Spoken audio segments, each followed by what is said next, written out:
Meet Tom. Tom is a criminal, smart and lucky. So far, the police haven't had a chance to catch him. Let's follow Tom's adventures and see if he manages to fool the detectives forever. The detectives have been following Tom for a few hours when the guy suddenly disappears from under their noses. It turns out Tom has hidden in a restaurant. The police officers enter and check the place, but there is no sign of the criminal. He must have disguised himself to escape unnoticed later. Luckily, there are only 3 customers at the restaurant. A man wearing a fancy suit with an oversized coat and a top hat. The strange thing about him is the fact that it's a warm day outside, so his outfit seems to be completely out of place. He's also holding an umbrella. Then, there's a woman wearing a huge pair of sunglasses and holding an oversized bag. She seems to be looking down at her phone, not lifting her head and avoiding eye contact with everyone. And then there's also a young lady wearing a dress and a hat, sipping her coffee in the corner. Can you identify Tom?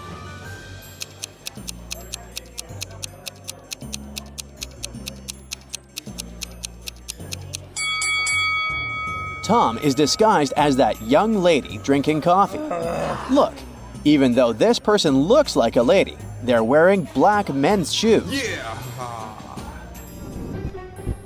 Miraculously, Tom manages to escape, and the detective loses sight of him until the next major case shakes up the city. A series of small thefts occur in a large museum. They all happen right before the main event of the year. A world-known statue is to be exhibited at the museum. The detectives realize that all those small thefts must be a distraction. The main target is the statue, and the main suspect is Tom. Suddenly, during the investigation, the lights in the museum go out.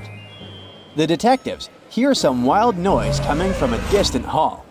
Now, they must decide what to do. Can you help them?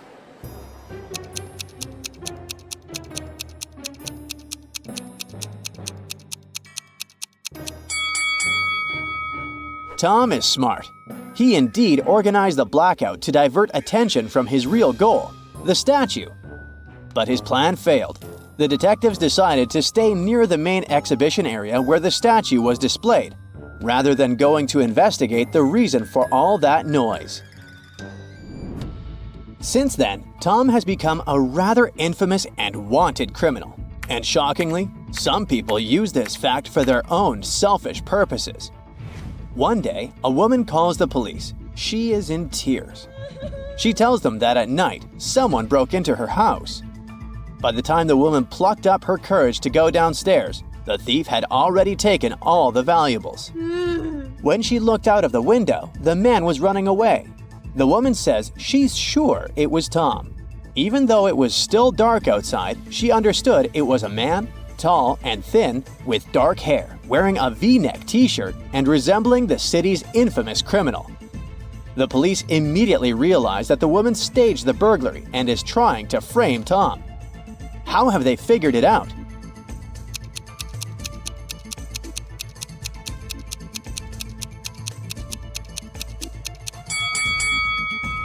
It was dark. The man was supposedly running away from the woman's house.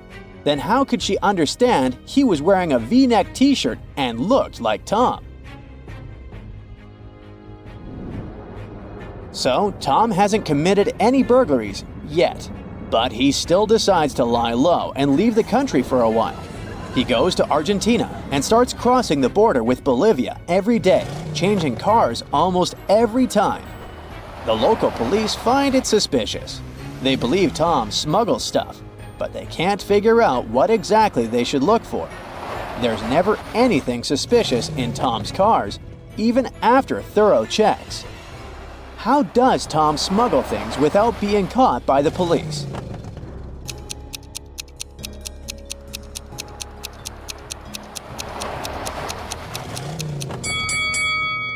If you were attentive enough, you might have noticed that while Tom changes cars daily, the rear tire, yep, this slightly weird one, always stays the same.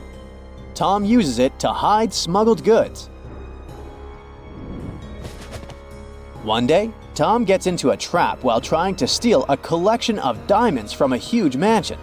He falls into a hatch in the floor and finds himself in a locked room in the basement. Soon, Tom notices that the door has a code lock. He also finds an abandoned sheet of paper lying on the floor next to the door. There are 4 flowers drawn on there. A kid's drawing? Unlikely. Tom examines the picture for a while and then enters the correct code. The door opens, and Tom escapes with the diamonds. Can you figure out the code?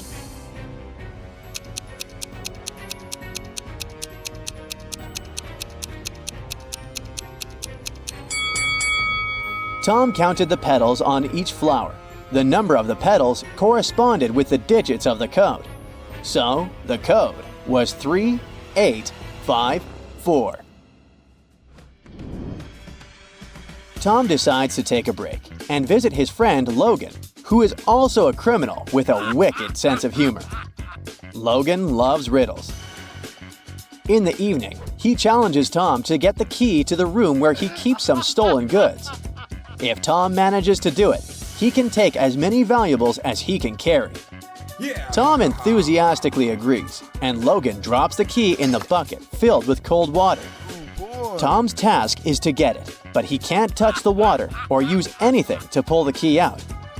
Well, later in the night, Tom becomes significantly richer. How did he manage to get the key?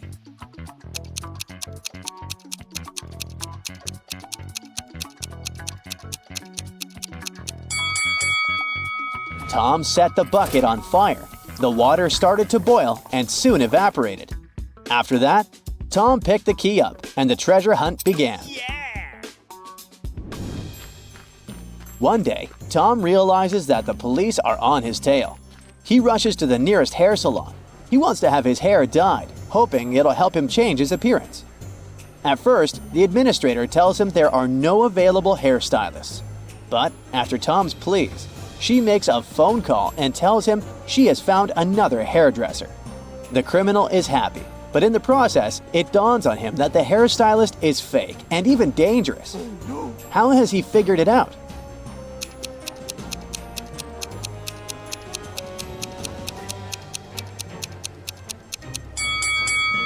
Instead of hairspray, the hairdresser is holding a can of bug spray. Liam, a successful entrepreneur with a multi-million-dollar business, and his friend Oliver, a police detective, returned from a long trip abroad. First of all, they decide to stop by Liam's villa to check if everything's okay there. When the men enter the house, though, they see that everything more or less valuable is missing. The entire villa is a mess. Oliver takes an apple from the dining room table and starts to munch on it thoughtfully. He realizes that the lock isn't broken, which means that the person who took all the stuff has the key. After a while, the detective decides to question 3 people. Hannah, Liam's niece, tells Oliver that she hasn't visited her uncle's home since she's been having serious problems with her car. And the villa is too far away from the city to get there by public transport. Maria, a new maid Liam hired right before the departure, claims she stopped by several weeks ago to bring some food and tidy up. But since then, she hasn't been to the villa. And Marcus, the gardener, tells the detective he has been on vacation and has just returned. Then he shows his plane tickets to Oliver. The detective immediately understands who is behind the mess. Have you figured it out too?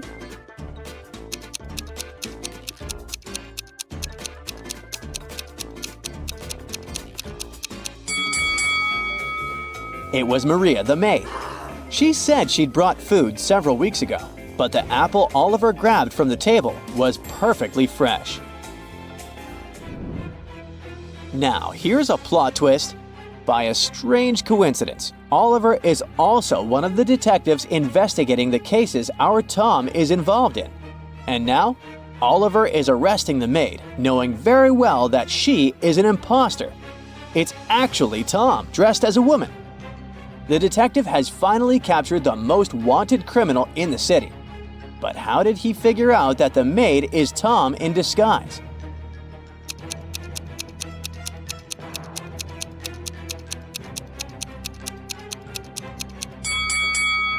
Look at the maid's arm. See that tattoo? I hope you've been attentive enough to notice the very same tattoo decorating our criminal's arm. Your criminal career is over, Tom. Mary works as a manager at the local circus. Her task is to prepare their new location for future performances. She arrives at the spot, takes a look at the stage, and freaks out. Why?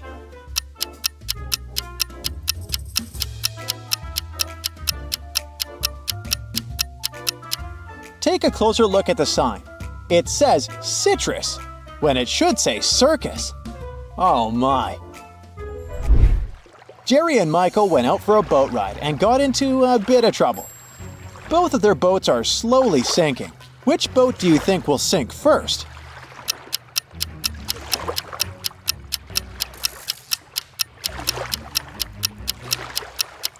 The first boat has 2 holes in it, but somehow it has way less water in it. The second boat only has 1 hole, but look at the amount of water that got inside. It's definitely the second boat that's gonna sink first. Eric and his friend Brenda are meeting for coffee. Eric is excited to meet her because he knows Brenda has a secret to tell him. Brenda has a new crush, but she won't reveal his name. Eric asked her to write a clue for him on a piece of paper, and she wrote the following code: 12, 8, 11. Can you figure out her crush's name?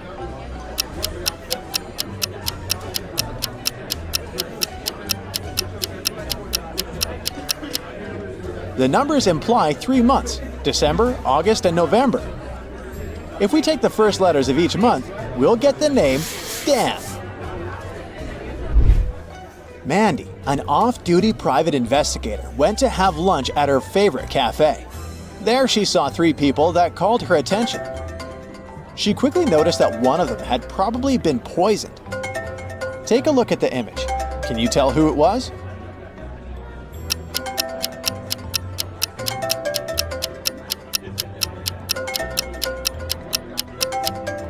The third guy didn't even touch his cappuccino. He must be just sleeping. The second lady is awake. She has some cappuccino mustache, nothing criminal. But take a look at the first guy. He's wearing glasses, so we can't say for sure whether he's awake or not. Meanwhile, his phone is ringing off the hook in his pocket, and he shows no reaction at all. That's suspicious. Shelly and Bernie are best friends. Bernie decides to save some money to get her a very good present this year. On the first day of the month, he puts $1 in his piggy bank. On the second, he puts in $2. On the third day, $3, and so on. Yay! Shelly's birthday has finally arrived, and Bernie has saved a total of $276 in his piggy bank. Can you guess the exact day of the month when Shelly was born?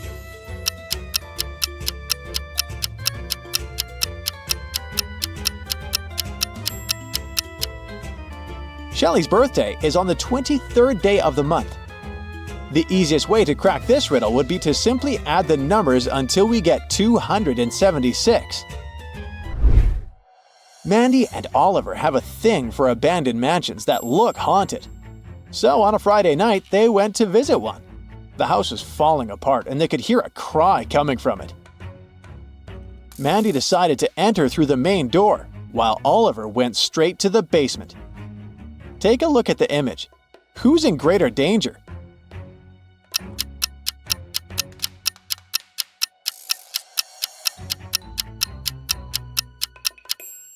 It's Oliver. If the house decided to crumble right that instant, it would definitely hurt Oliver. Yikes! On her 6th birthday, Camilla got 3 new dolls as gifts. But during her first night with the dolls, she ran into her parents' room crying and scared, saying one of the dolls was alive. Take a look at them. Can you guess which one?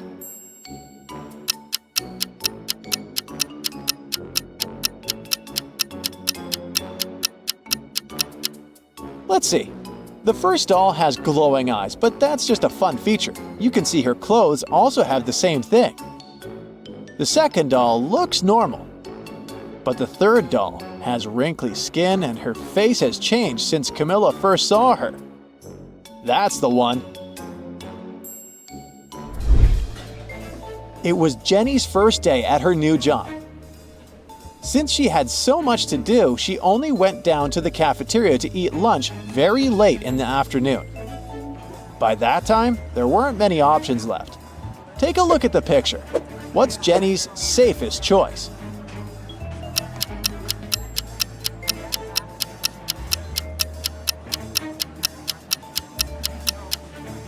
Let's see. That burger looks nice, but there's a lipstick stain on the bun, so that's a no. The apple pie is steaming, but it looks like it's been microwaved dozens of times, and it's about to go bad. Her safest choice is probably the frozen pizza. They defrost it on the spot. Hey, at least like this, she won't get food poisoning. It's lunchtime, and Becca goes to the fridge to grab the sandwich she brought from home. But when she opens the fridge, she notices that her food is missing. Someone probably ate her burrito. She decides to conduct a quick investigation to see who stole her lunch. Her boss ordered some expensive takeout from a new restaurant in town. Joe, her colleague, is highly allergic to gluten, so he ate something he brought from home as well. Helen, the supervisor, ate a delicious salad bowl from the cafeteria. Take a look at the picture. Can you guess who stole Becca's lunch?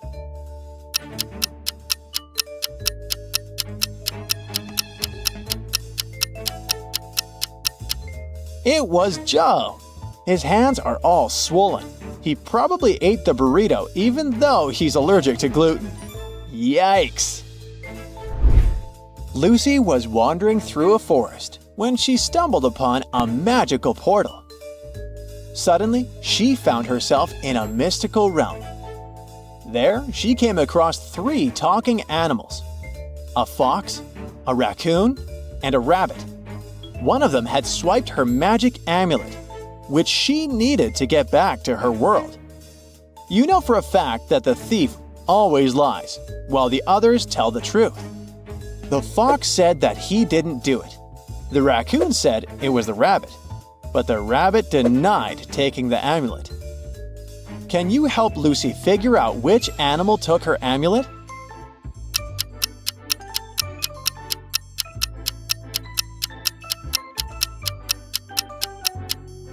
The rabbit is the culprit. The fox was telling the truth when he said he didn't do it. The raccoon pointed to the real thief. And the rabbit lied when he denied it. It's the rabbit. Sam was traveling through Italy and decided to treat himself to a fancy dinner at a swanky restaurant. While he was halfway through his meal, an old man came up to him. The guy said Sam looked just like his son and asked for a favor. He hadn't seen his son in years, so he asked Sam to say "Good night, Dad" when he left the restaurant. Sam thought it was a bit weird, but agreed. A little later, he got the shock of his life. Can you guess what happened?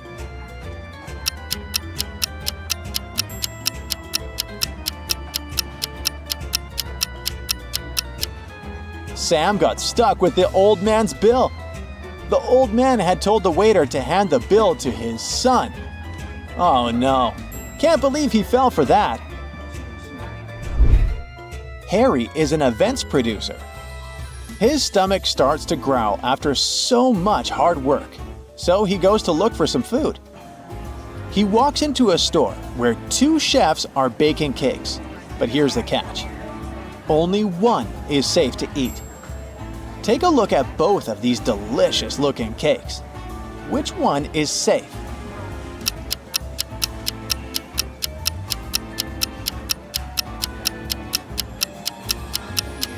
If you have a sharp eye, you'll know that the chef on the left is a fake, so you shouldn't eat his cake. The left chef has stains all over his shirt that look like blood. Plus, he doesn't have a badge on his shirt. He has a scratch over his eye, and he's hiding a syringe in his hand behind his back. There are just too many red flags here. Harry should go for the cake on the right.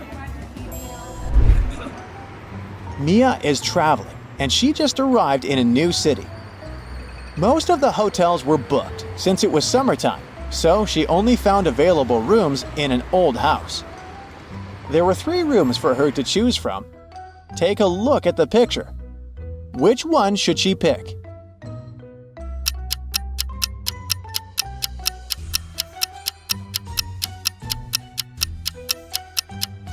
Well, so you see the hidden scorpions behind the curtains in the first room? That's a big no-no. As for the third room, notice how the AC is set to cold, even though it's snowing outside. Note of that. So, she should definitely pick the second room. It looks pretty clean. Detectives Tim and Anderson had just been handed the most cryptic mission of their careers. No one at the agency could even tell them where they were heading. All they got was a coded message and a map with only continent names labeled. "Look closely at the map," their handlers said. "Add a direction to one of these continents, and you will get the name of the country where you're going." Can you help them to figure it out?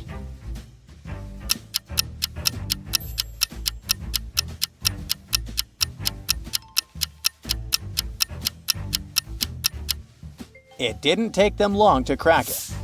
The direction was south, and the continent was Africa, because adding south to Africa gave them South Africa. Bingo! Now they are definitely sure where they're supposed to go.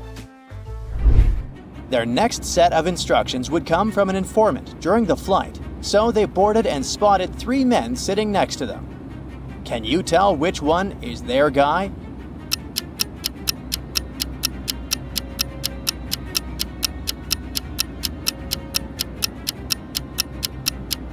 Look, this man is holding a suitcase marked with a small emblem from the detective agency. Which, by the way, is the same emblem Tim and Anderson have on their suitcases. This is definitely the informant. They walk over, and he discreetly handed them a slip of paper before slipping back into their seats. The note was supposed to contain the name of their main suspect, but they quickly realized that it was also encoded. Thankfully, Tim remembered an old trick from their agency. Each vowel matched up with a number. That means the letter A corresponds to the number 1. The letter E is 2, I is 3, O is 4, and U is 5. Now it is time to crack the criminal's name.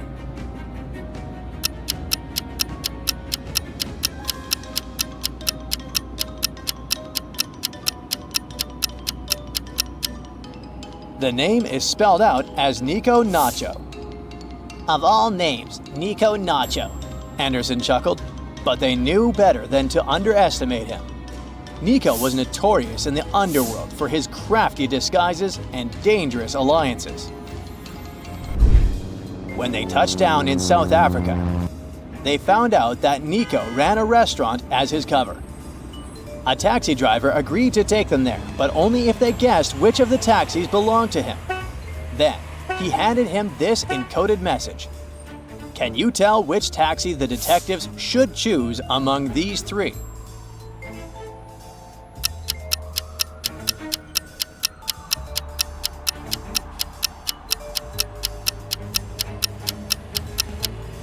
These strange symbols are mirrored numbers. If we cut the upside-down triangle, we get the number 7. Cut the 8, and we get the number 3. Do the same with this weird heart-shaped symbol, and it becomes number 2. So, the correct taxi is the one that has the number 7327 on the license plate. Tim and Anderson finally arrive at their destination, but there are 3 restaurants on this street, and each one has really bizarre names. The restaurant signs read Okan, Atsap, and Silrag. Can you guess which one belongs to Nico's criminal network?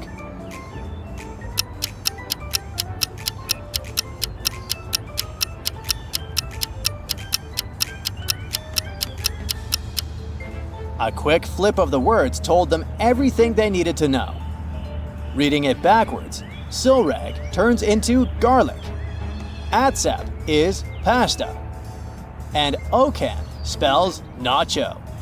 Wow, just like Nico's last name. Yep, this is definitely the place.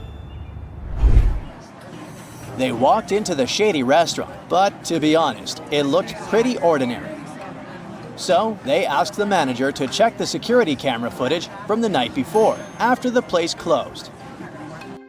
The manager looked nervous, but she agreed. Then she showed them the footage from 2 different cameras that captured the empty restaurant from different angles. Then, suddenly, Tim shouted, "Wait! Pause here! Play it again!" Can you figure out why he decided to rewind the footage?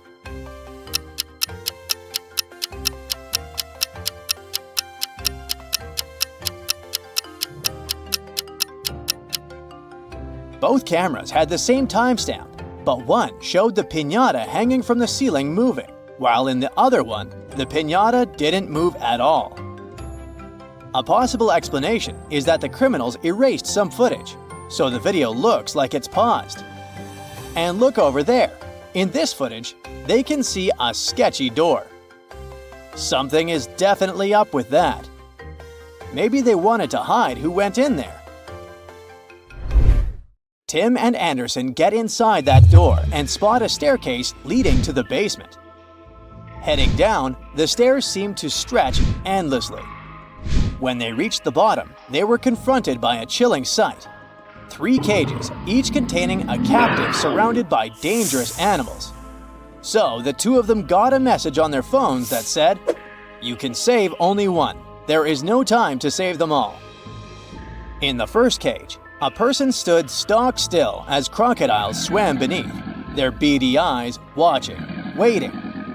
In the second, tigers paced and growled, tense and ready to pounce. In the third, a network of snakes slithered around the feet of the captive, coiling and hissing. Tim and Anderson had to think fast. Who will they save first?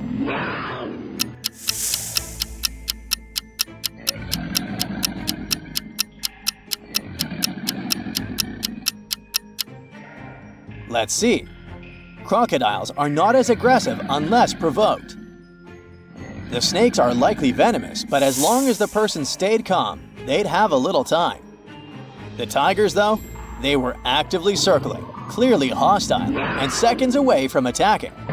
They had to make a call, and fast.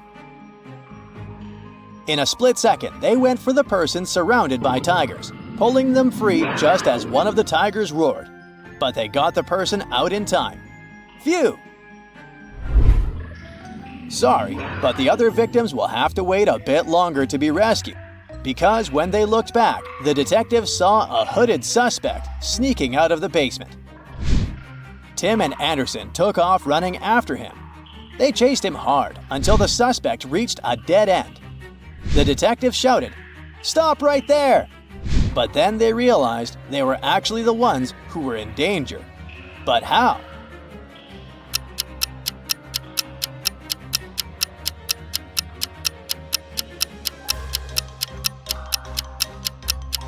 Take a look at the floor. There are only 2 detectives, but there are 4 shadows on the ground. That means there are 2 people right behind them. Tim and Anderson froze in fear, but they didn't have time to think. Suddenly, a group of tough guys surrounded them. "You think you can just come in here and mess with Nico's operation?" one of them asked. And then he said that Nico Nacho would see them, but only if they could solve a riddle to prove their worth. He handed them a note that said, "I belong to the month of December, and not to any other month. I am not a holiday. What am I?"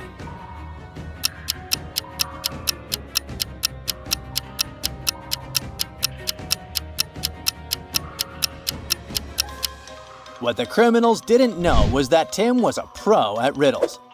He immediately realized the answer was the letter D, since no other month has that letter. They finally made it to Nico Nacho's mansion, but their problems were far from over. There was a really angry dog at the door growling at them. The detectives knew they were in deep trouble. Anderson thought out loud. "What should we do?" run for it, raise our hands, or grab a bottle of water? Now tell us in the comments, what would you do? Got any advice for them?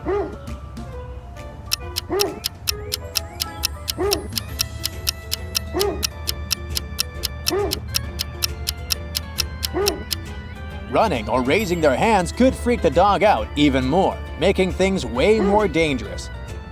The smart move is to grab the water bottle and throw it far away so the dog goes after it, giving them a chance to sneak into the house.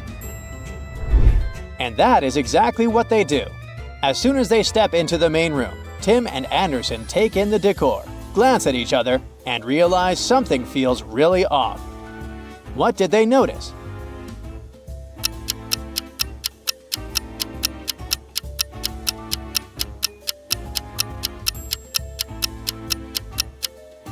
See that picture on the wall? That is not Nico Nacho. That guy is the informant. Yep, the one who was on the plane with them. But wait, that makes zero sense. Can someone please tell them what is going on? Suddenly, a bunch of their fellow detectives burst into the room, clapping and congratulating them. This time, they weren't after Nico Nacho. Turns out, Tim and Anderson's super secret mission was actually a huge prank by the detective agency, because they were celebrating their 100th case. They wanted to mark the occasion with some special puzzles, riddles, and of course, a bunch of very professional actors. Ava got into a serious accident during the weekend. She got a concussion and broke her leg. Still, the very next day, one of her friends saw her riding a bicycle in the park, and she looked fine. How is that possible?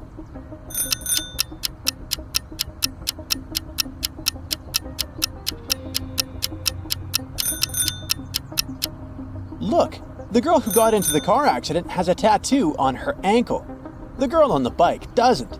The girl who was riding the bike was Ava's twin sister, Malva. A doctor rushed into the emergency room and saw there were 2 patients waiting for urgent treatment. The man on the left was a tech millionaire, and the lady on the right was a grandmother to 5 children. He needed to think fast who he would save. Who should he choose?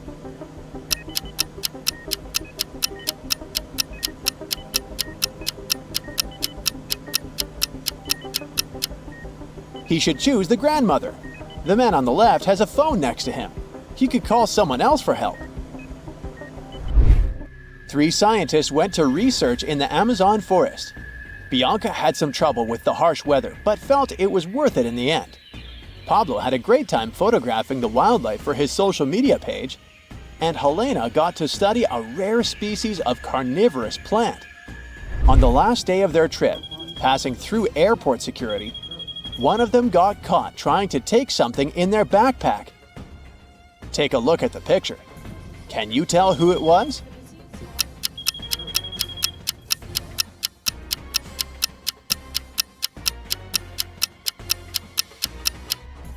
Well, it's illegal to take seeds and plants with you, and Helena had a carnivorous plant in her backpack. Yikes! Mia went to Rome for summer vacation. She was wandering through the streets when she saw an artist's easel was knocked over. He said he had stepped away for 1 second and the tragedy happened. Mia decided to help him solve the case and interviewed a few people. Marco said that he'd been taking photos nearby. Harry said he'd been juggling for a big crowd a few meters away. Josie said that she'd come by just to buy a painting from the artist. And Leo said he had been enjoying gelato at a cafe nearby. Can you help Mia figure this one out?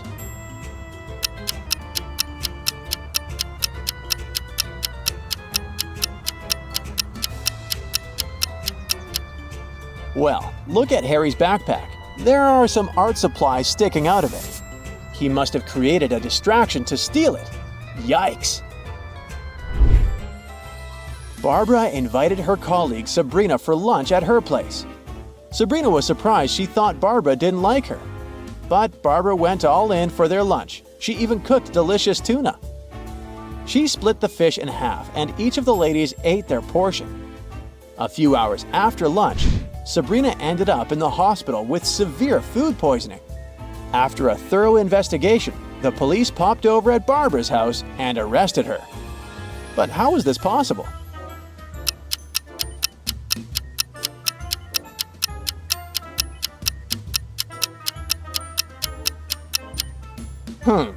Take a look at the knife Barbara used to prepare the meal. It had a bit of poison on one side. Certainly the side that she gave Barbara to eat. Oh my. You meet a friend for coffee, and she says she will only spill the tea on her latest secret if you can guess her riddle. She says, 5 costs $25, 25 costs $50. If you buy 255, you pay $75. What is it that you're buying, and how much does one item cost?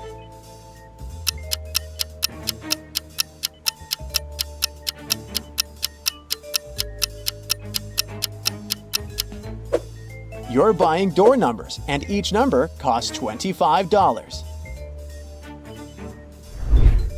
It took a decade for Professor Evans' archaeological mission to find a priceless artifact.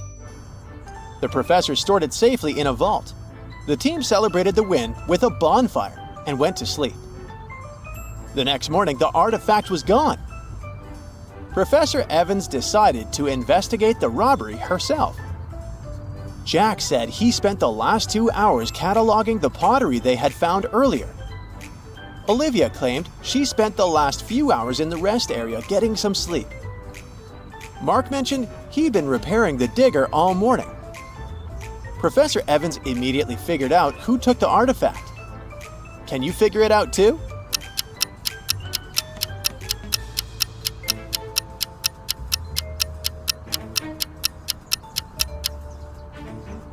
It was Mark. He claimed he spent the entire morning fixing the digger. But take a look at his hands. They should be dirty from the repairs. A car crashed into a restaurant window and drove straight inside. The owner was horrified and called the cops to investigate.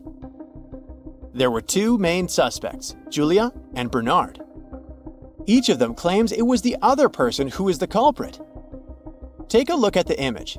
Can you figure out who's lying?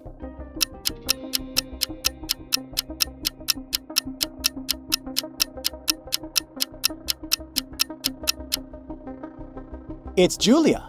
If you pay attention to the tire tracks, you'll see that they're the same pattern as Julia's tires. She's the one who did it. Take a look at this picture. Can you guess who is more reckless?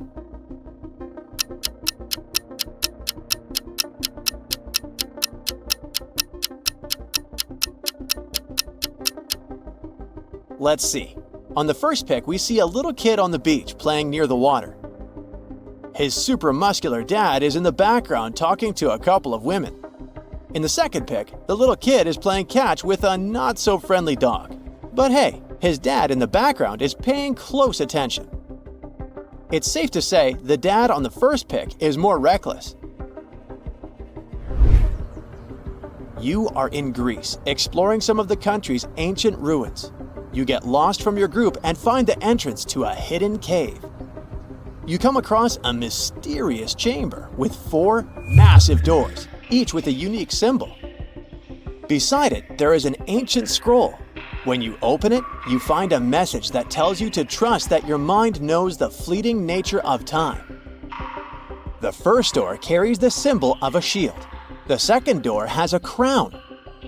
The third door features a pair of wings, and the fourth door has an hourglass on it. Which door will lead you to the treasure?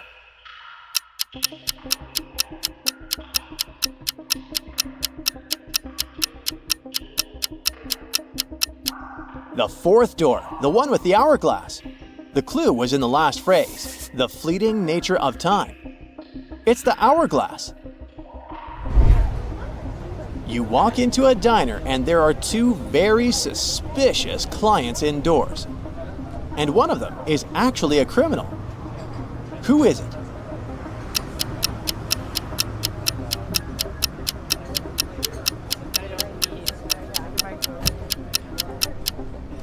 Let's have a look. The first guy looks suspicious, especially since he's holding a defensive device. The second girl looks more innocent. She's just sitting holding a knife and cutting her salad with it. But hey, she's the guilty one. That huge knife is too big for cutting a salad, and it's got a red stain on it. Sarah was invited for a brunch with her new colleagues from work. She recently started working at a tech company. She arrived at the restaurant but didn't see any of her colleagues. Instead, she saw a weird-looking robot. How could she tell that it was really a robot?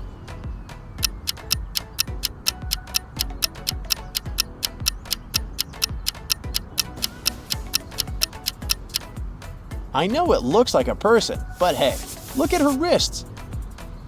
She has USB entrances on both of them. It must have been one of the pranks her colleagues decided to play on her. Maeve quit her job and decided to travel the world. Her first destination was Paris. She didn't know anything or anyone over there, so she arrived and looked for the first hostel she could find. But, oh no, she really shouldn't go inside this place. Take a look at the image. Can you figure out why?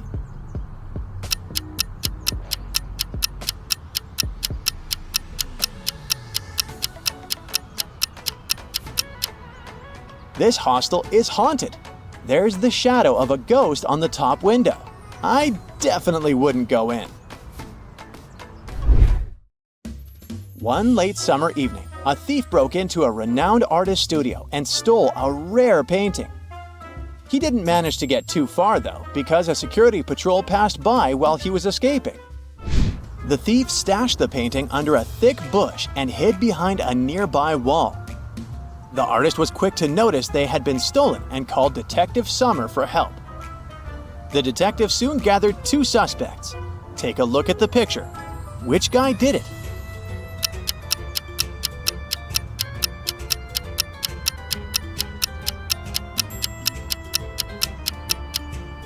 If you crawl through a bush with bare arms, they will most likely get scratched.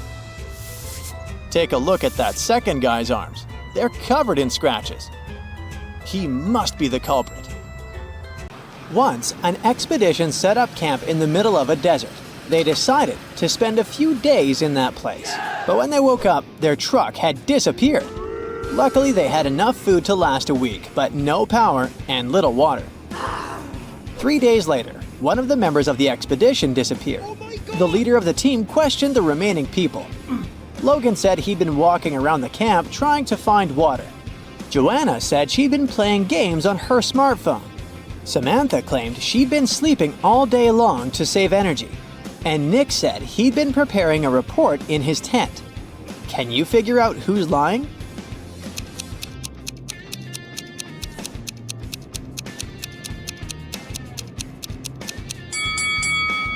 Joanna isn't telling the truth. Within 3 days, her phone would have already run out of battery. And the expedition doesn't have any power, remember? Oh. James was walking near the river in the evening when a group of people dressed in black and wearing masks grabbed him. The leader told James that he had 3 options. They could throw him into the sea with hungry piranhas. He could choose to get dumped into the ocean swarming with sharks, or he could opt for a river with hippos. What option should James pick to survive?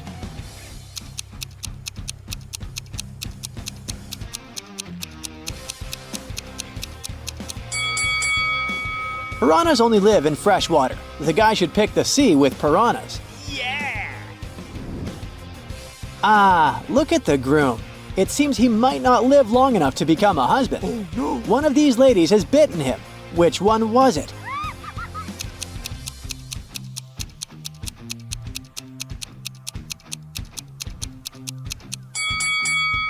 It was Lady C. Look at her ears. She doesn't seem to be human. Oh! Look at these 2 pictures and try to figure out who is the robot here.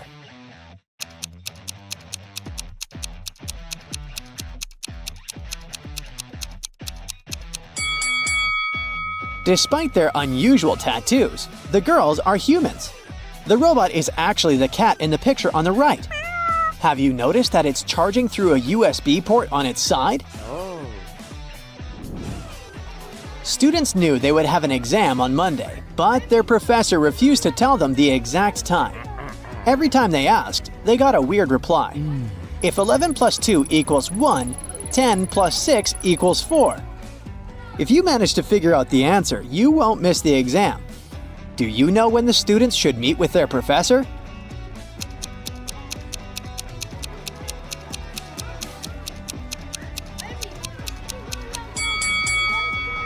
At 4 p.m. 11 o'clock plus 2 hours is 1 p.m. Then 10 o'clock and 6 hours is 4 p.m. Whoa. Look at these seemingly wealthy women. In reality, one of them is just pretending to be rich. Which one is it?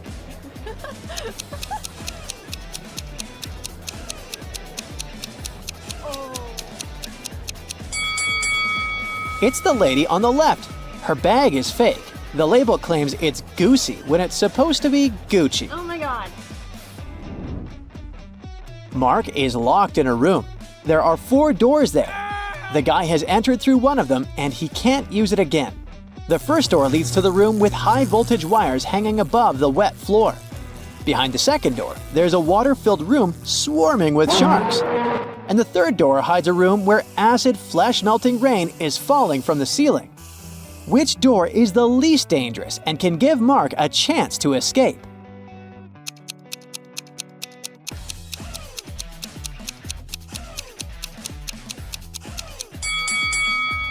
Mark should opt for the first door.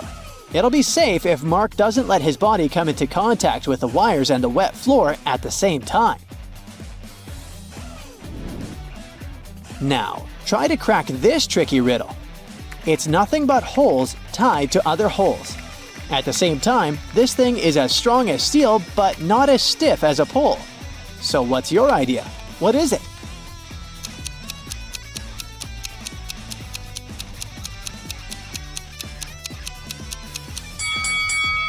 It's a chain. Two people were born at the exact same time but have different birth dates. How is it even possible?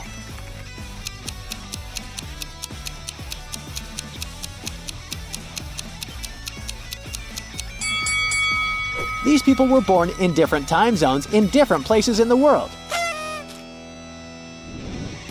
Now you have to think outside the box to crack this one. 1 is to 3 as 3 is to 5, and 5 is to 4. And 4 is the magic number. Can you figure out the pattern?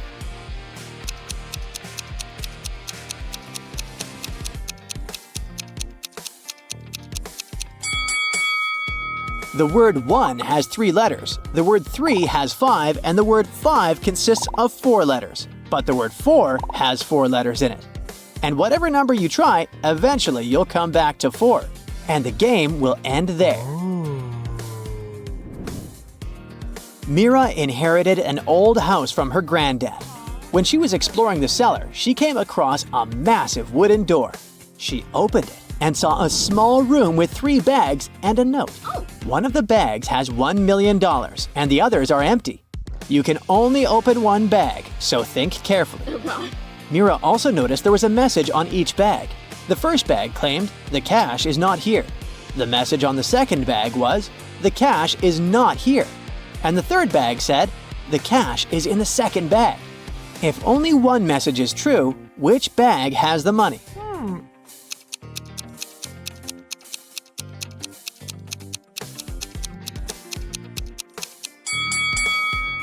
The money can't be in the second or third bags. If it was so, then 2 messages would be true.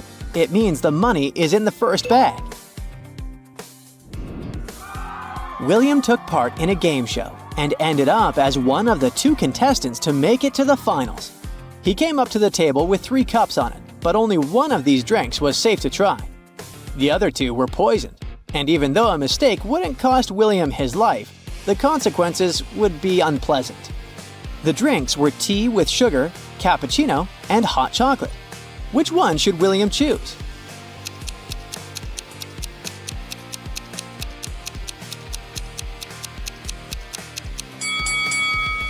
If it was indeed sugar in the tea, it would have already melted completely. But it didn't happen. Cappuccino looks suspiciously green. It's probably unsafe to drink. William opted for the hot chocolate and won the challenge. Look at these people walking along the sea attentively. One of them isn't human. Who is it?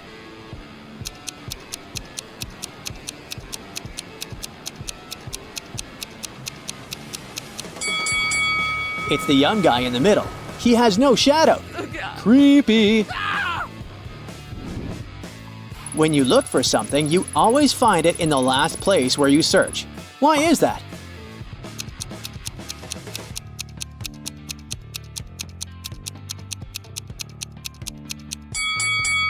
It's always the last place where you look, because after this, you stop your search.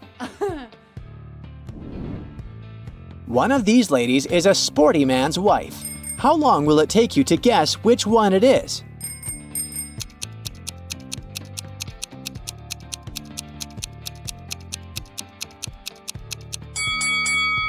It's the girl who doesn't have a helmet, because her helmet is waiting for her on her husband's bike. All of these people seem to be terribly sick. Oh, I see. It's the maid. She's poisoned them. But what if I tell you that one of these people is actually faking poisoning, trying to save their life? Can you figure out who it is? Oh my god! It's the woman on the left wearing a red dress. She hasn't even touched her drink. Look at these ladies very attentively. One of them has stolen a watermelon. Can you understand which one it is?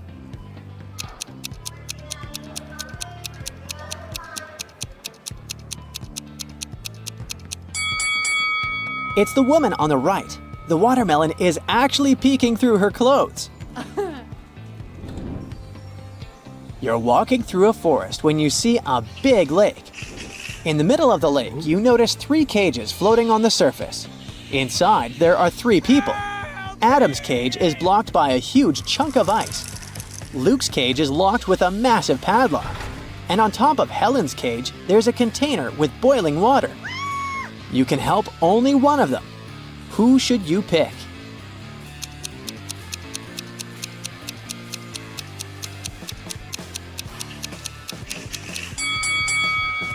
You should choose to help Luke. The ice blocking Adam's cage will melt sooner or later. The boiling water will evaporate, and Helen will be able to escape, but Luke won't get out of the cage on his own. Help! 2 identical vans were crossing the bridge when it collapsed. The cars fell into the water and started to sink. Luckily, the drivers were unharmed, but they had to figure out how to get to the surface really fast because the vans started to fill with water. One of the drivers began to push the closest door, and the other tried to open the side door. Who has a higher chance of survival?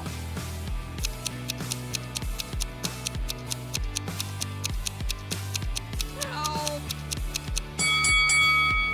The first driver won't be able to open the door because of the water pressure, but the side door in the second car is a sliding door. With some effort, the second driver will be able to open it and escape. A billionaire called Mr. Van Louis realizes he's living his last days. He decides to leave all his huge fortune to someone. After thinking it over, he's left with 7 candidates. Each person is different from the others. Each has their own motives and merits, and each and every one of them has some hidden secrets. Before making the final decision, Mr. Louis decides to listen to the candidates' life stories to figure out who truly deserves the inheritance. But keep in mind that not everything is as it seems. And sometimes it's the loveliest people who hide the darkest secrets. But before we eavesdrop on the conversations the billionaire is having with his nearest and dearest, let's sneak a peek at the characters and life stories of these people. The first on the list is 40-year-old Alex, Van's eldest son. At first sight, he's a successful businessman, just like his father. Since childhood, he's always been trying to please Mr. Louis. And now, he's sick and tired of his image of a good son. It might be the reason why his business is in deep crisis, and the situation is so bad that the word bankruptcy has already been whispered. But is Alex desperate enough to do something unforgivable? We'll see. Maria is 35 years old. She's the middle daughter and a talented artist. Unlike her elder brother, she's always been independent, which caused a rift between her and Alex. But even though she looks cheerful and carefree, she's in debt and currently experiences too much drama in her life. She hopes that the inheritance can help her fix her career and recover from a financial setback. John, Mr. Louis' 33-year-old youngest son, is disabled. But despite the limitations of his own body, he's a doctor, and a good one at that.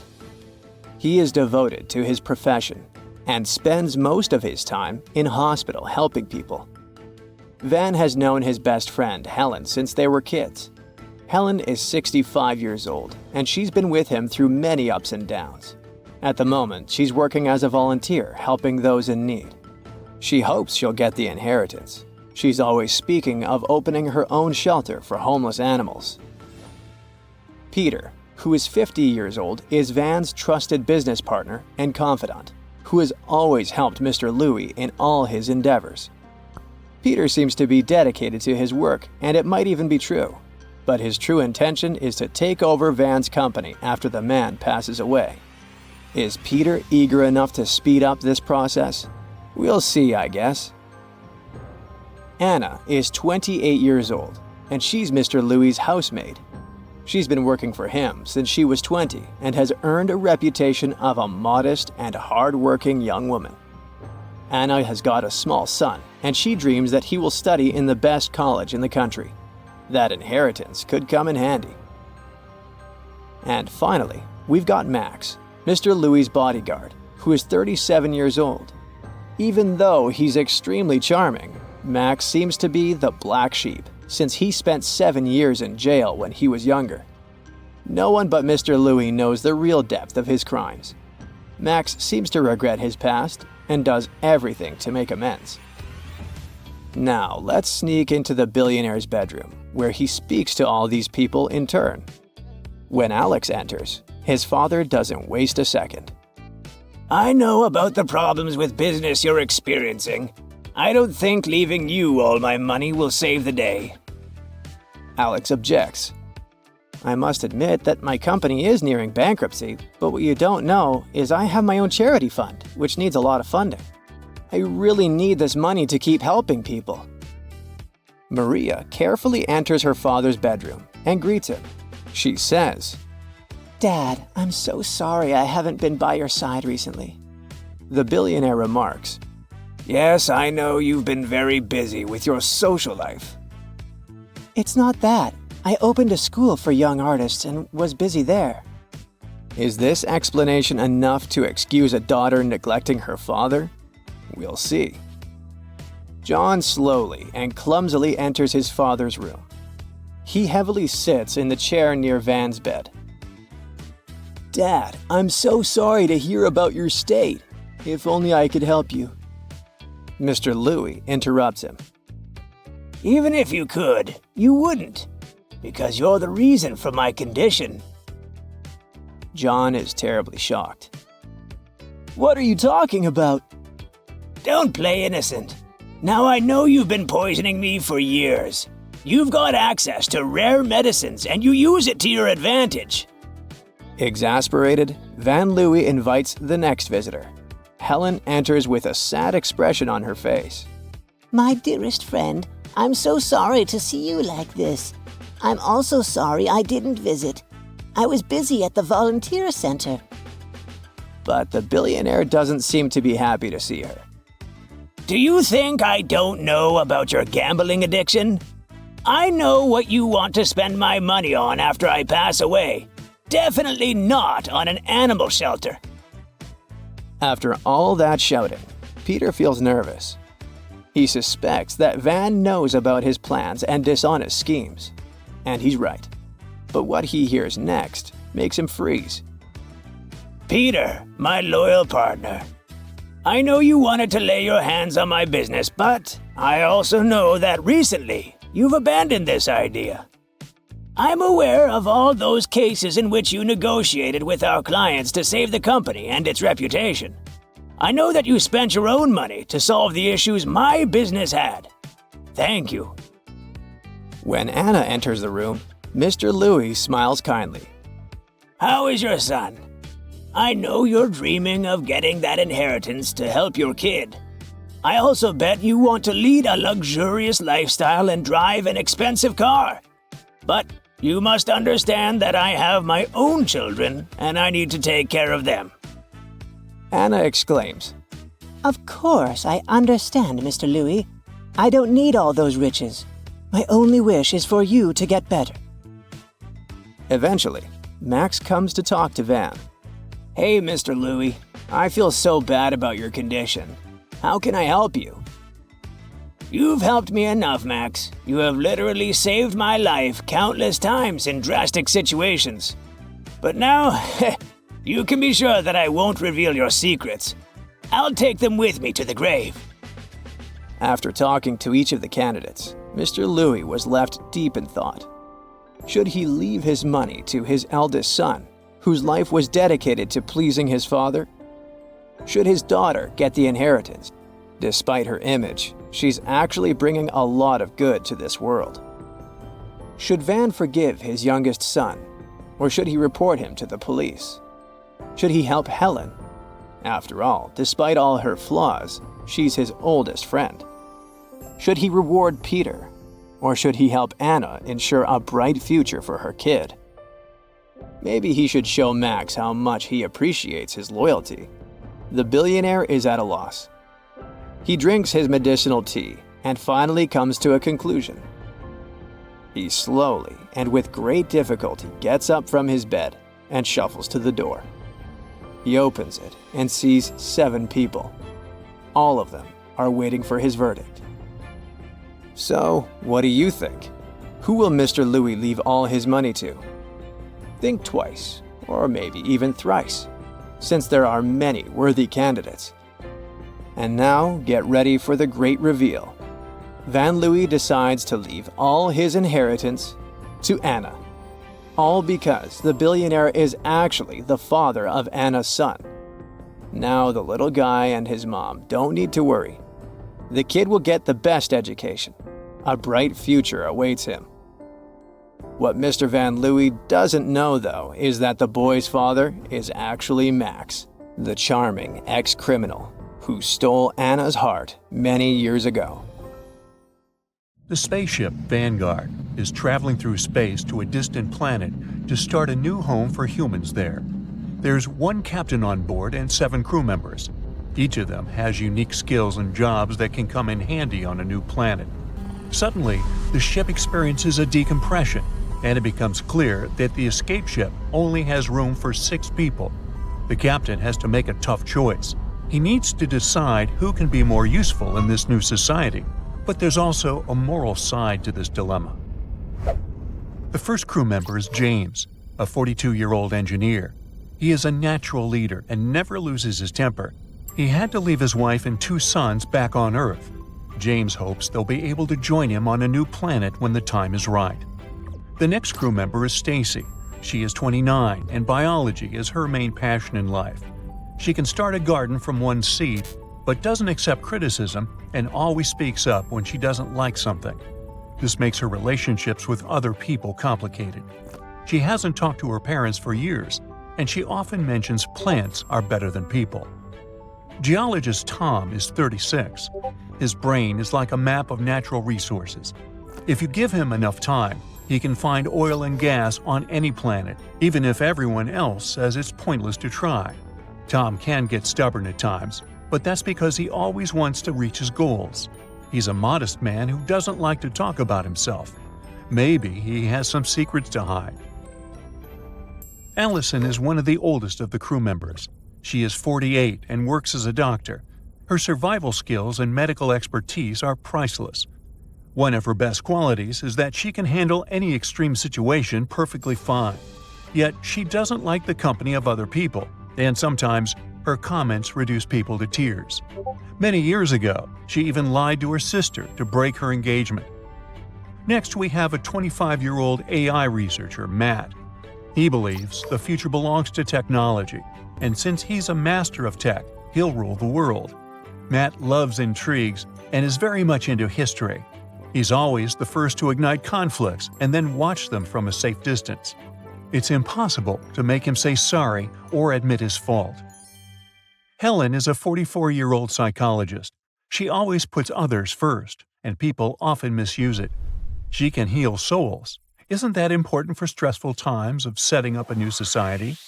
Helen can't pass by a stray kitten or puppy in the street, and always donates to charity. One weird part is that she has no real friends among humans left on Earth, and sometimes she cries for hours for no reason. The final member of the crew is Richard.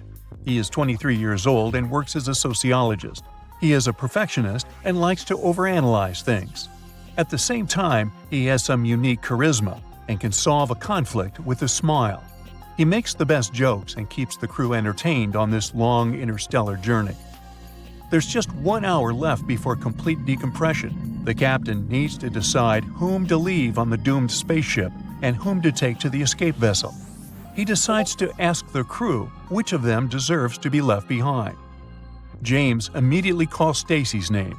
He says, "There's nothing a smart human can't master. As an engineer, I'm sure I can find a way to grow some plants with the right technology. Stacy thinks plants are better than people, so let her stay alone with the plants." Stacy hesitates, but finally says, "Richard is a nice guy, can always make a good joke, but is it really the most necessary skill on an uninhabited planet in space?"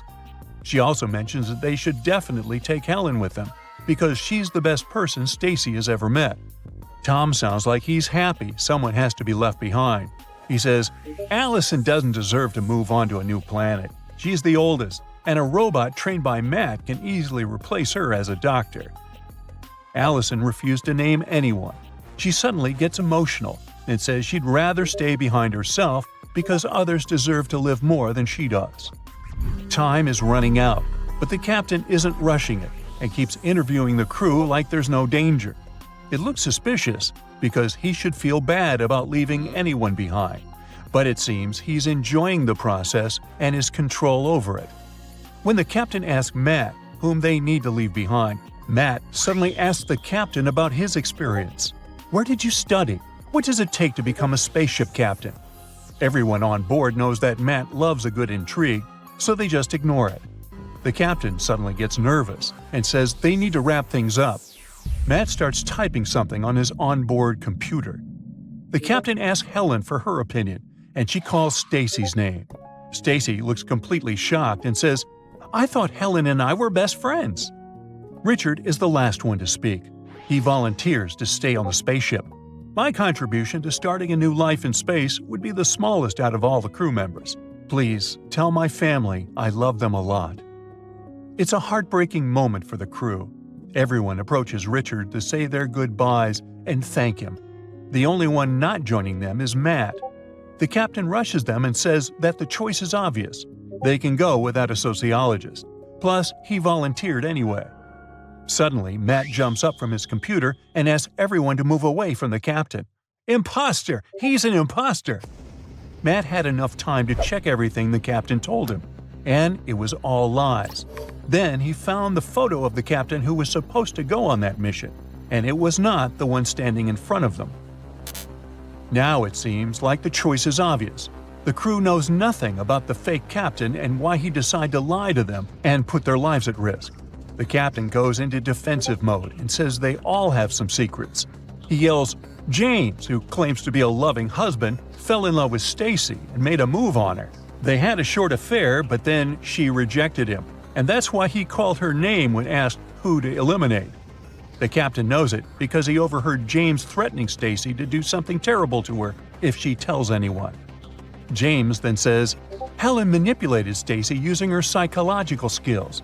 The psychologist made Stacy believe they were best friends, and in reality, she was just making use of her. Tom was involved with some illegal activities in the past, and many people lost their homes because of him. That's why he doesn't like to talk about his past." Tom says, "When Allison broke her sister's engagement, she was actually engaged to Matt. Matt got on the spaceship, hoping to take revenge on her somehow. It looks like Richard is the only one without any secrets. The crew has seconds to make the choice. The captain explains, "I wanted to be on that mission in memory of my father, who was a spaceship captain. His mission failed on the way to another planet, and he didn't have a chance to evacuate. I might not have the right education to control a spaceship, but I know a lot about it from my father. He stole the real captain's ID to become part of the mission." The crew members vote and decide to leave the captain behind because he had lied to them and risked their lives for his ambitions. They can't trust him anymore, and trust is crucially important in such critical situations.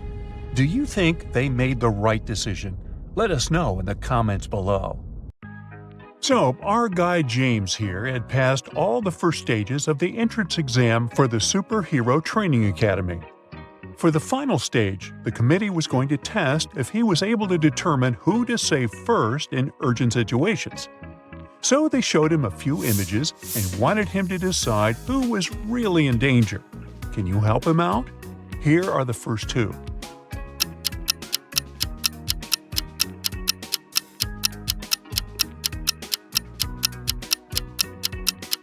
In the second image, the train is not moving and the lights are not on.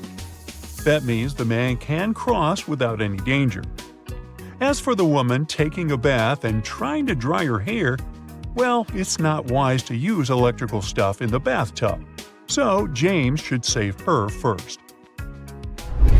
Now take a look at this footage of two people falling from a cliff. Can you help James detect who is in real danger here?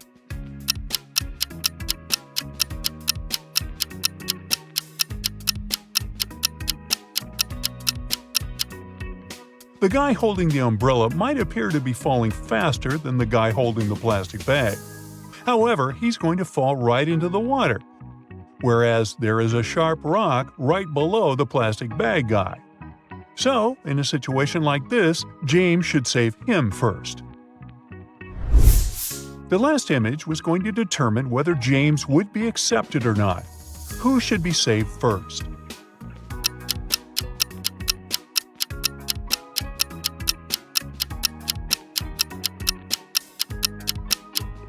The lady absorbed in her phone in the second image is safe, because even though the traffic looks busy, the lights show a clear walk signal and cars are stopped. But the man in the first image has left a metal spoon in the microwave that he's about to turn on. That's a big no-no. James finally got accepted into Superhero Training Academy. But there, he was not going to use his real name. He needed to pick a superhero name for himself. Can you guess what his name is? These emojis might help.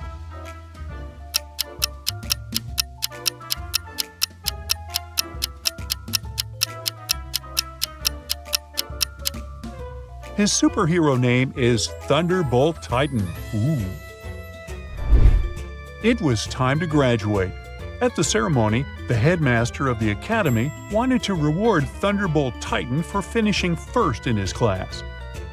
He presented him with a mysterious chest containing a puzzle. Inside awaited a new suit, a cloak, and a high-tech gadget, but only if Thunderbolt Titan could crack the code. Can you help him solve the puzzle and claim his rewards? Look at the number sequence. What comes next?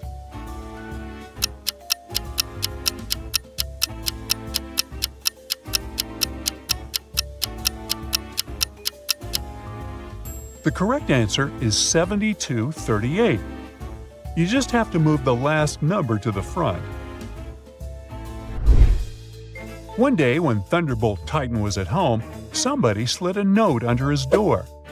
But it was encrypted with a strange number sequence. And below the numbers, there was a hint. Think about your device. Can you help decode the mysterious message?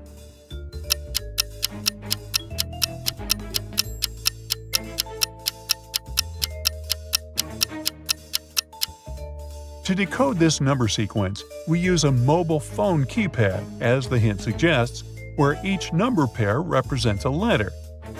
The first digit indicates the keypad number, and the second digit selects the letter's position on that key. For instance, 42 translates to H because 4 corresponds to the GHI button, and pressing on it 2 times will give you H. Following this method, the fully decoded message is "Help now." A villain from the multiverse had brought all kinds of creatures to planet Earth, and the Protectors League needed Thunderbolt Titan's help to find and capture them before they unleashed chaos. The first monster they were searching for was a zombie, and the Protectors League had 3 suspects. Take a look at them and help Thunderbolt Titan successfully complete his first mission.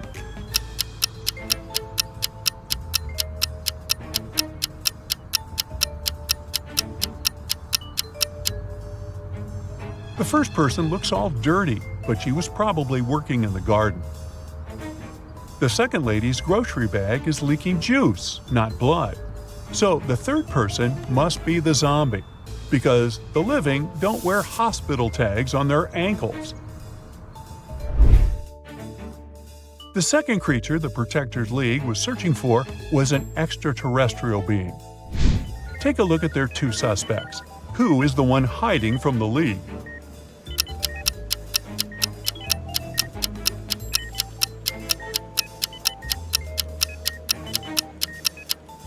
Look at Gary M's hospital patient chart. It says his fever is 24.5 degrees Celsius.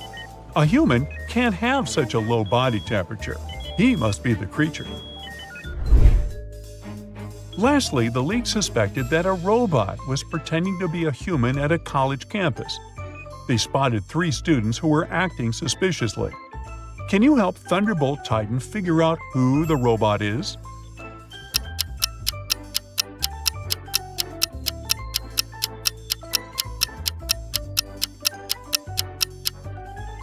You might think it's obvious that the third student is a robot, but he only has a super realistic-looking robot tattoo on his arm. The first student has a blinking red light inside his shirt's pocket, but that's just a camera. On the other hand, the second student has a USB port on one of her fingers. She must be the robot. To the Protectors League's surprise, there was a 4th monster who had escaped their attention. And at the headquarters, they got an emergency alarm that it was creating mayhem at the amusement park. Thunderbolt Titan immediately rushed there. Upon arrival, he found that the creature's actions had led to a malfunction on the roller coaster ride, causing 3 passengers to be stranded dangerously. Which one should Thunderbolt Titan save first?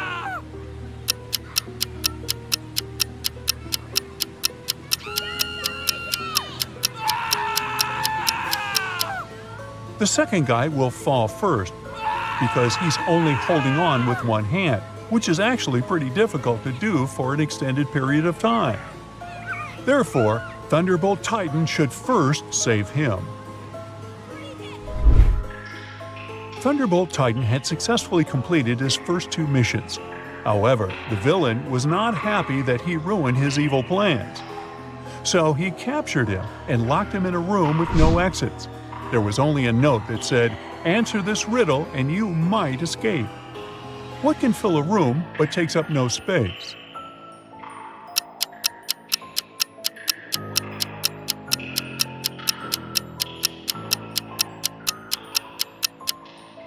The answer is light. Even though Thunderbolt Titan answered the riddle correctly, nothing happened. The villain had tricked him. He had to do something, so he used his superpowers to open 3 portals for himself. However, he didn't have great control over his magical portal power yet. So, all the portals led to tricky places. The first one opened to a jungle full of all kinds of wild animals. The second one opened into the middle of a desert planet, and the third one opened to the edge of a steep, rocky hill. Which one should he choose?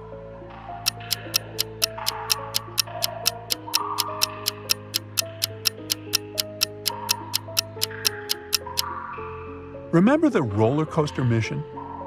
Thunderbolt Titan can fly, so he can choose the third portal and fly to safety from the steep hill. One night, Thunderbolt Titan was patrolling the city when he received a distress call. A woman had been attacked by a purse snatcher, and during the struggle, she fell and hit her head. She was now in the hospital room without her bag and her memory. The police officer informed Thunderbolt Titan that there were 3 men outside her door, all claiming to be her husband. Can you help Thunderbolt Titan figure out who is telling the truth?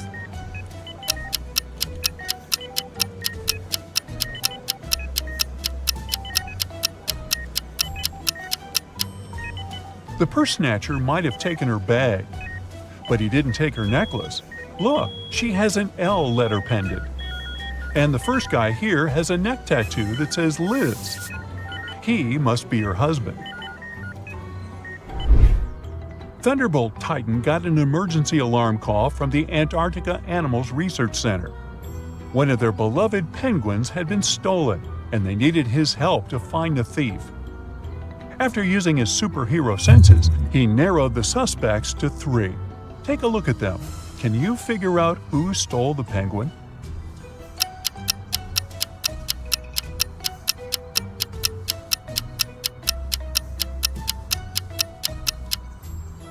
The second lady looks like she's hiding something under her skirt, but she's just pregnant. The third guy's backpack looks bulky, but see the flight tag attached to it? That's just his carry-on. But the first guy is hiding raw fish inside his tote bag. That must be to feed the penguin, so he's the thief. During a championship race, one of the cars was suspected of being sabotaged. Thunderbolt Titan was called to the scene to help identify which one with his scanning power. Can you figure it out before him?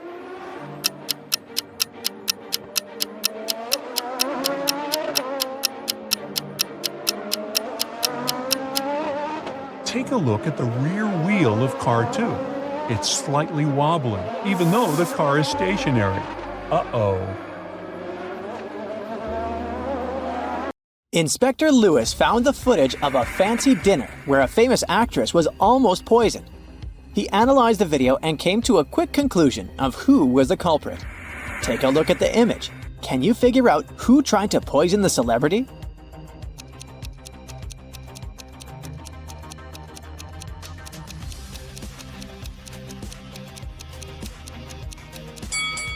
The picture clearly shows that the second lady was the culprit. You see, the lady decided to wear gloves so she wouldn't get poison on her hands and poison herself. Besides, if you were to poison someone, you would have to make the food look presentable. And if you take a look at the first lady's soup, it looks pretty terrible. Alex needed to get across a park in the middle of the night. He walked fast, until out of nowhere a hooded man came up to him and knocked him out. The next day, Alex went to the closest police station to file a report. When he got there, the police were interrogating 3 suspects, Ben, Michael, and Bernie. The detective gave each of them a marker and asked them to write down their names. As soon as they finished, he arrested the right person. How did the officer know who to arrest?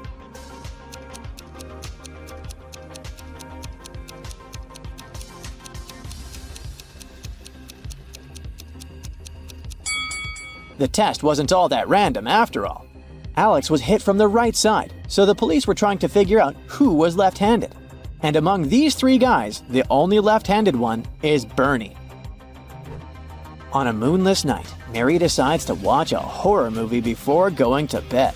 She passes out on her couch, and the next thing she knows, she wakes up in a haunted castle. She hears screeching sounds and screams all over the place. She walks carefully to the kitchen, where she finds 3 suspicious meals ready to be eaten. Take a look at the plates. Can you help Mary figure out which of these plates is poisoned?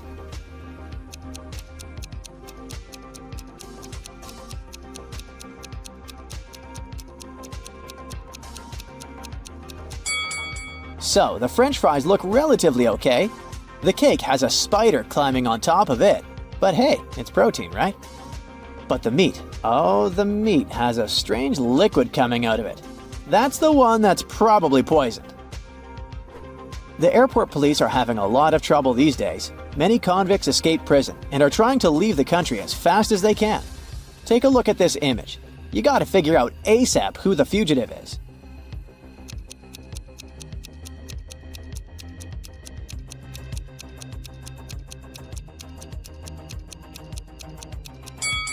It's the lady on the right. Although the woman in the wanted poster is blonde, she must have dyed her hair brown to try to get through security. But her lips and freckles are exactly the same as in the picture. Something weird happened to Johnny's wedding day. He was busy tackling some last-minute problems when he slipped on a banana peel. How comical. He hit his head pretty strongly, but when he woke up, he didn't know where he was. He lost his long and short-term memory, and uh-oh, there were 4 different brides in front of him, but he didn't know who his real bride was. Take a look at the image, and first of all, try to rule out which of these brides is actually life-threatening to Johnny.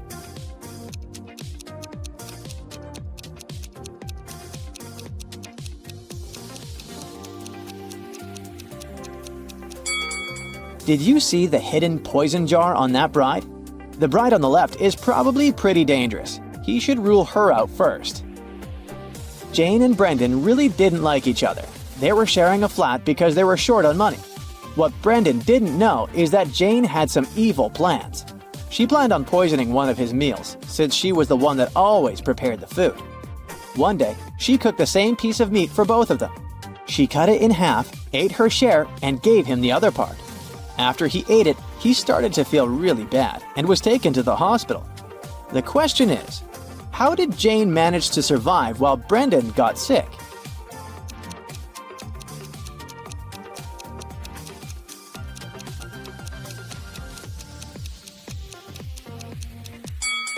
Jane put poison on one side of the knife, which was the piece she gave Brendan.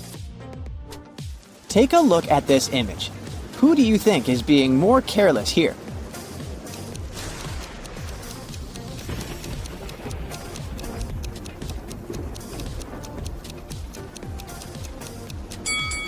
It's the girl on the right. She's almost falling out of the boat.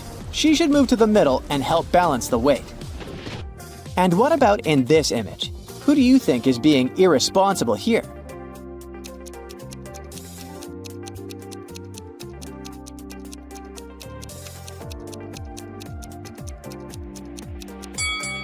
Let's see. It's the person on the right. The snake is too close to her face. It could hurt her, while the crocodile is simply interested in the meal the man is feeding him.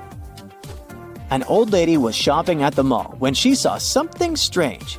She looked at a woman all dressed in orange at the cashier and shouted that she was seeing a prisoner that must have just escaped from prison.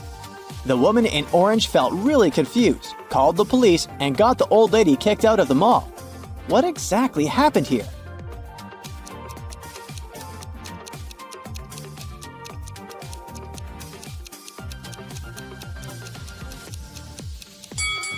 The woman was dressed in orange overalls. It was just a fashion trend. But the old lady mistook it for prison clothing. In a parallel reality where humans, witches, and all types of beings coexist, Jenny and Lawrence were playing hide and seek. They were inside a huge old mansion. Jenny spent hours looking for her friend until she stepped inside the study. There were footprints up until the middle of the room, and then they disappeared. The only window of the room was open. Take a look at the picture. Can you figure out what happened here?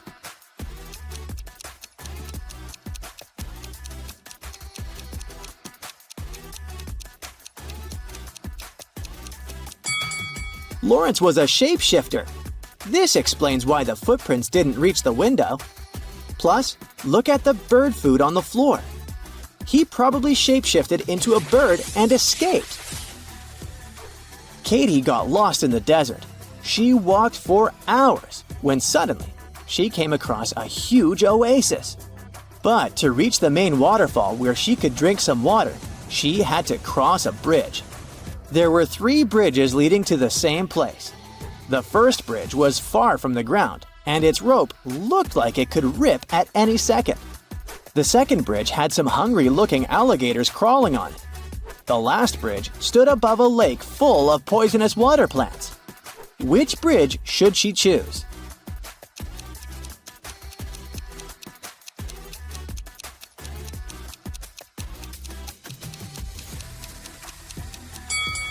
The The last one. The bridge stands above a poisonous lake, but she won't touch the water when crossing it. A group of friends rented a fancy villa for a vacation, right on the seaside. When they arrived, the hostess offered them cake and drinks. They chatted and ate the delicious cake, when suddenly, two of them started to feel really bad. They were immediately taken to the hospital, and the doctor said they found poison in their bodies. Take a look at the image. How did the other two friends survive after eating the cake?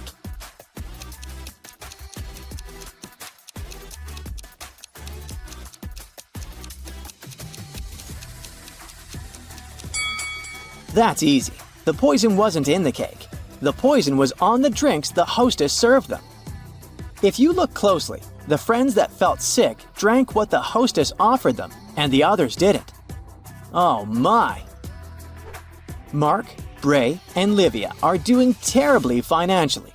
So they walked into a local supermarket looking for the cheapest thing to buy. One of them was planning on stealing something. But hey, can you figure out who just stole something?